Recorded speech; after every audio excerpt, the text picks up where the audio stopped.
እንላበስ፣ መልካሙን እንጋራ፣ ዲናችንን እንወቅ። አለብን አደራ።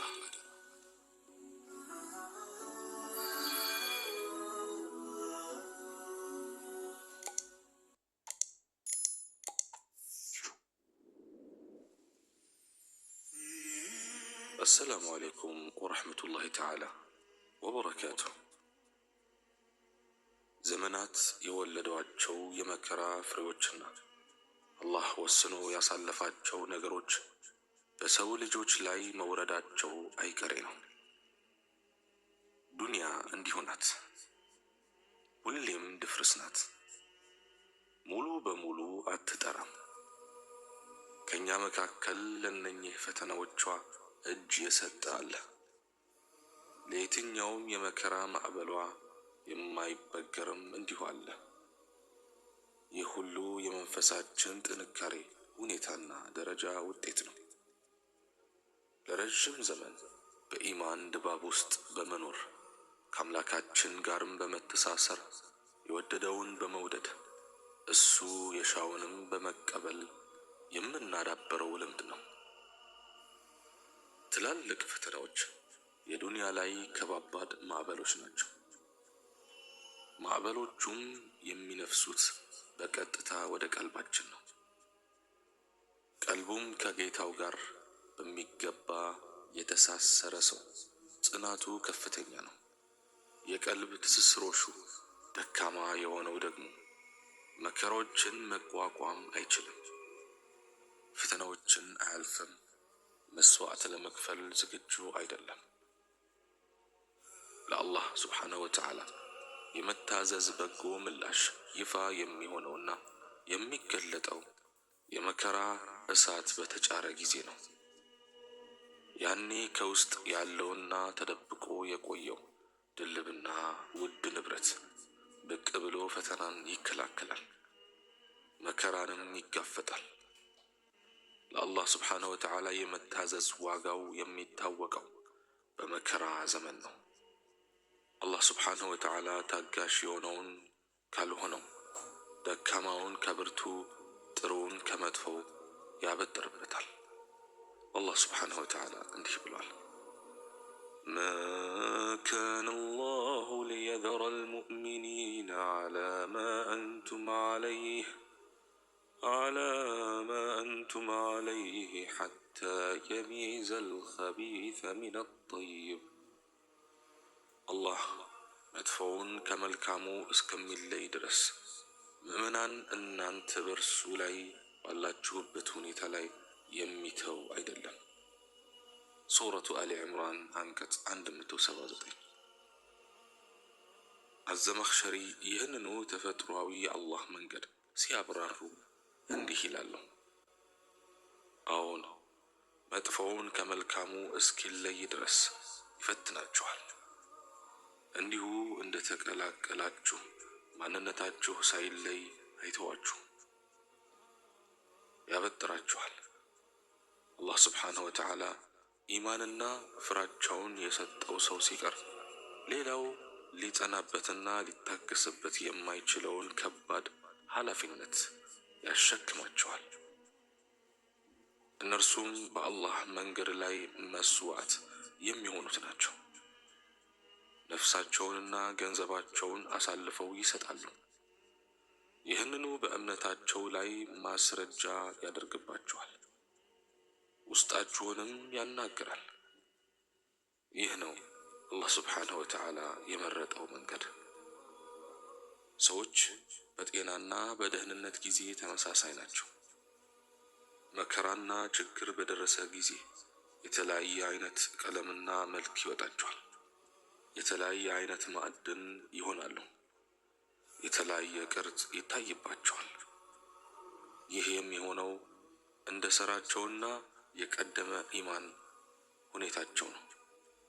አልሐሰን አልበስሪ ከዚሁ ልምድ በመነሳት እንዲህ ይላሉ፣ ሰዎች በጤና ጊዜ ተመሳሳይ ናቸው፣ በሽታ ሲመጣ ግን አንዱን ከሌላኛው ይለያል።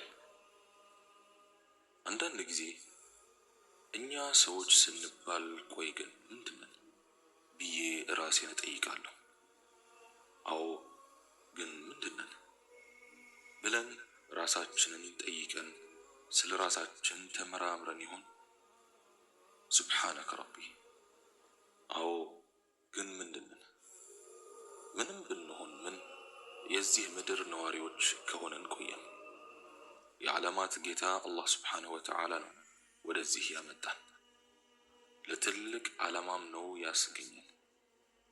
የመጣንበትን ዓላማ ብንፈጽምም ባንፈጽምም አንድ ሁለት እያለን ቀን በቀን ላይ ጨምረን እድሜ በእድሜ ላይ ደምረን ይኸው ለዛሬዋ ቀን በቃን። ኖረን ኖረን እዚህ ደረስን። ከመካከላችን በምድር ላይ ምን ያህል ጊዜ እንደሚቀረን የሚያውቅ አንድም ሰው የለም። ዱንያና የዱንያ ቀናት ለአፍታም ቢሆን አይቆሙ። ሰዓት፣ ደቂቃና ሰከንድ አይቆሙ። ቀንና ሌሊት አይቆሙ። እድሜያችንም አይቆም። ዓመት ዞሮ ሲመጣ ዝናብ እንደተፈራረቀበት የአፈር ቤት እየፈረስን ነው። የሰው ልጅ የጊዜያት ክምር ነው። ቀን ባለፈ ቁጥር ይፈርሳል። ክምሩ እየተናደ ሄዶ በመጨረሻም ይጠፋል። አንዳንድ ጊዜ ድንገት ብንን ብዬ መለስ ብዬ ያለፍኩበትን ዘመን ሳስብ የ20ና 30 ዓመቱ ትዝታ ትናንት እንደሆነ ይመስለኛል። ጊዜ በእጅጉ መቀራረቡ ዱንያ ወደ ፍጻሜ ላይ መድረሷ ምልክት ነው። በቅርቡ በልጅነቴ ወደ ተማርኩባትና ከ25 ዓመታት በፊት ወደ ተለየኋት አንዲት ከተማ ሄጄ ነበር።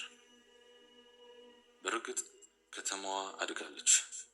ህንፃዎቿ በዝተዋል። መንገዶቿ ሰፍተዋል። መስጊዶቿ ተውቧል። ጎዳናዎቿ ተጨናንቀዋል። የህዝብ ቁጥሯ ጨምሯል።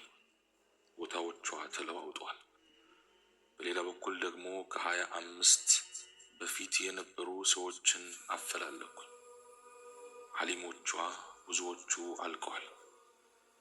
ዋርካዎቿ ወድቀዋል። ትናንሽ የነበሩ ልጆቿ አድገዋል። ያኔ ወጣት የነበሩ ትውልዶቿ ጎልምሰዋል። ሽማግሌዎቿ አርጅተዋል። ትውልድ አልፎ ሌላ ትውልድ ተተክቷል። ያኔ የማውቃቸው አንዳንድ ሰዎችን አሰስኩ። አብሮኝ የተማሩትን፣ ያስተማሩኝን፣ ያሳደጉኝን፣ ቁርስ ምሳ ያበሉኝን አፈላለኩ። ብዞር ሰፈራቸው ጠፋኝ። አንድ ሁለት ሰዎችን አግኝቼ ስለ ድሮዎቹ ጓደኞቼና ሌሎች ስለማውቃቸው ትላልቅ ሰዎች ጠየቁ። ከፊሉ ሞቷል፣ ከፊሉ አገር ቀይሯል፣ ከፊሉ ተሰዷል፣ ከፊሉ ባህር ተሻግሯል፣ ከፊሉ ታሞ የአልጋ ቁራኛ ሆኗል። ሀብታም የነበረው ደህይቷል፣ ድሃ የነበረው ሀብታም ሆኗል። ትንሽ የነበረው ትልቅ፣ ትልቅ የነበረው ትንሽ ሆኗል። ዱንያ እንዲህ ናት እንግዲህ። ባለችበት አትቆምም፣ በነበረችበት አናገኛትም። ጊዜ ብዙ ነገር ያሳያል። ወይ ዱንያ! ወዳጆቼ፣ ዱንያ ከኛ ዘመን በፊት ሌላ መልክ ነበራት። በዘመናችን ደግሞ እንዲህ ሆነች። ከቴክኖሎጂ ማደግ ጋር ብዙ ነገሯን ለወጠች። እንደ እባብ ቆዳዋን ገፈፈች። እንደ እስስት መልኳን ቀያየረች። ከሳይንስ ማደግ ጋር ከመገናኛ ብዙሃን መስፋፋት ጋር ምድር ይህን መሰለች። ዓለም የበለጠ ተቀራረበች። የእጅ መዳፍ ሆነች። የእጅ መዳፍ በምታህል ሞባይል ላይ ሁሉ ነገሯ ይገኛል። የሩቅ ወሬ በቅጽበት ይሰማል። የዓለም ዳርቻ እውነት በቅርብ ይታያል። ቅርርቧ ከፍ ባለ ቁጥር ጥቅም እንዳለው ሁሉ ጉዳቱም በዝቷል። እንደውም አሁን ላይ ከጥቅሟ በላይ ጉዳቷ ያየለ ይመስላል። ዓለም በቁስ ብታድግም በቴክኖሎጂ ብትበለጽግም በሀብት ብትከብርም መንፈሳዊ እድገቷ ቁልቁል ሆኗል። መልካም ስነ ምግባሮቿ ዘግቷል። ጥሩ እሴቶቿ ሰጥመዋል። ዕውቀት ወደ እውነት ነበር የሚቀርበው። የዛሬው ሰው በተማረና ዕውቀቱ ከፍ ባለ ቁጥር ሃይማኖትንና መልካም ስነ ምግባርን መሸሹ ይገርማል። ከምድር ከፍ ባሉ ቁጥር አየሩ እየሳሳ ሄዳል። በዕውቀት ከፍ ባለ ቁጥር ስለ መንፈሳዊ ሕይወቱ የሚጨነቅ ፍጡር ቁጥሩ ሳስቷል። ዱንያ በተለይ በማህበራዊ ኑሮ ረገድ ምስቅልቅልዋ ወጥቷል። ግለኝነት ሱስ ሆኗል። ለራስ ብቻ መኖር ብልጠት ሆኗል። ራሱን ብቻ ተመልካች፣ ስለ ራሱ ብቻ አሳቢ፣ ነፍሲ ነፍሲ ባይ በዝቷል። ራስ ወዳድነት በርክቷል። ለመለየት እስኪ ከብድ ድረስ ዱንያ ብዙ ነገሮቿ ተቀላቅሏል። ኋላና ፊቷን መለየት ቸግሯል። ዓሊሞቿ ተረስተዋል። አዋቂዎቿ ተገለዋል። ምሁራኗ ተንቀዋል። የአላህ ትዕዛዝ ችላ ተብሏል። የዲን መመሪያው ተጥሷል። ሐላል ሐራሙ ተዘንግቷል። ትልቅ አይከበርም፣ ለትንሽ አይታዘንለትም፣ ድሃና ችግረኛ አይታሰብለትም። ሰውን ምንድነው እንዲህ ያደረገው? ምንስ ተማምኖ ነው እንዲህ የሚሆነው? ዛሬ ላይ ባልተፈጠርኩ ኑሮ በሚያስብል መልኩ ፈተናዎች በዝተዋል። ፈተናዎች በሙእሚን ልብ ላይ እንደ ጥቁር ጨለማ ተከታትለው እየወረዱ ነው። ከአንዱ ሲወጡ ሌላው ይከተላል። አንዱን ሲያልፉ ሌላ ይከተላል። ከፈተናዎች መደራረብ አንጻር ነገ የተሻለ ሊሆን ይችላል ብሎ ማሰቡም ከብዷል። በእርግጥ ዛሬ ከትናንት ያልተሻለ በመሆኑ ነገ ከዛሬ ይሻላል ብሎ መጠበቁ የማይታሰብ ነው። ጊዜው ለዲን ሰዎች ፍም የመጨበጥ ያህል ከባድ ስለመሆኑ አያጠራጥርም። ዘመኑ ተወዳጁ ነቢያችን አለይሂ ሰላቱ ወሰላም አንድ ሰው በመቃብር አጠገብ ባለፈ ጊዜ ምናለ የዚህ ሰው ቦታ በሆንኩ ብሎ የሚመኝበት ዘመን ይመጣል ያሉትን ይመስላል። አንድ ሰው የሚያግዳቸውን ፍየሎች ብቻ ይዞ ከሰው ተነጥሎ ወደ ተራራ የሚሸሽበት ዘመን ይመጣል ያሉትም ጊዜ ይህን ዘመን ይመስላል። በየአገሩ የምናያቸውና የምንሰማቸውን ነገሮች ስናስተነትን የሰው ልጅ ምን እየሆነ ነው? ወዴትስ እየሄደ ነው ያስብለናል። ሰው ከሰውነት ተራ ከወጣ ቆየ። የአውሬ ያህል መተሳሰብ እንኳን አቃተው። ዛሬ ላይ ድንጋይ እንኳን ሰው ሁን ቢባል ምን ነው ምን አጥፍቼ ምን በድዬ ሳይል አይቀርም። ሸይጣን እንኳን ከሰው ልጆች ጥፋት ሳይሸማቀቅ አይቀርም።